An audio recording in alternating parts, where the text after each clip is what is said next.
ஜீவநீரோடை ஊழியங்கள் வழங்கும் இதயத்திற்கு இன்று ஒரு சிந்தனை. இன்று பெற வேண்டும். நேற்று தேவனிடமிருந்து பெற்ற சமாதானம் இன்றும் நம்மோடு இருக்கும் என்று சொல்ல முடியாது.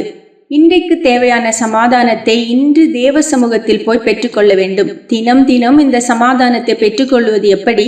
தினம் தினம் தேவனுடைய சமூகத்தில் நேரங்களை செலவிட்டு தேவனோடு நமக்குள்ள உறவை உறுதிப்படுத்தவும் பலப்படுத்தவும் வேண்டும். தினம் தினம் தேவனுடைய சமூகத்தில் தேவனோடு ஐக்கியம் கொள்கின்ற அனுபவத்தை விடாது பற்றி கொண்டிருக்க வேண்டும். போதுமான அளவிற்கு ஜெபித்தல், வேதம் வாசித்தல், வேதத்தை தியானித்தல், தேவ சமூகத்தில் அனுதினமும் நம்முடைய வாழ்க்கையை ஆராய்ந்து பார்த்தல் ஆகியவற்றில் நாம் உண்மையாக மனதை ஈடுபடுத்தும் போது தேவ சமாதானம் நம்முடைய இதயத்தை நிரப்புவதை உணர முடியும். தேவன் தம்முடைய சமாதானத்தை எந்த சூழ்நிலையிலும் நமக்கு தர முடியும் என்ற உறுதியான விசுவாசம் நமக்கு தேவை. ஆனால் அந்த விசுவாசம் மட்டும் போதாது. அந்த விசுவாசம் உயிரோட்டம் உள்ளதாய் விளங்கத்தக்க விதத்தில் நாம் செயல்படவும் வேண்டும். ஜெபம் போதுமான அளவு இல்லாத நிலையில், வேத தியானத்தில் ஈடுபடாத நிலையில், தேவனுடைய காரியங்களில் மனதை சரியாக ஈடுபடுத்தாத நிலையில் விசுவாசம் மட்டும் சமாதானத்தை தந்துவிட முடியாது.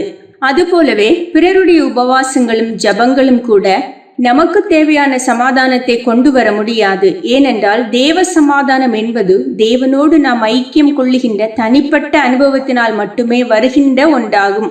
நாம் தனிப்பட்ட நிலையில் தேவனோடு நெருங்கிய ஐக்கியம் கொள்ளாத நிலையில் மற்றவர்களின் ஜெபமோ உபவாசமோ நமக்கு சமாதானத்தை தர முடியாது.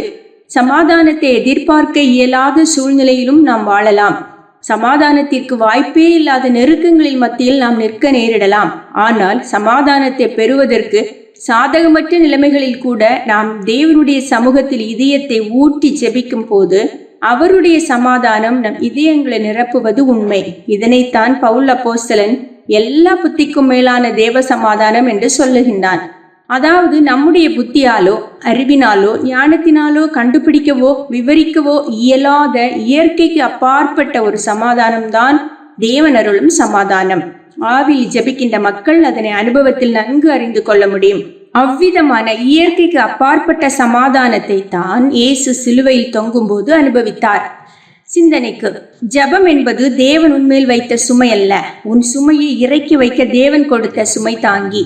ஜெபம் என்பது தேவன் உன்மேல் வைத்த சுமை அல்ல, உன் சுமையை இறக்கி வைக்க தேவன் கொடுத்த சுமை தாங்கி.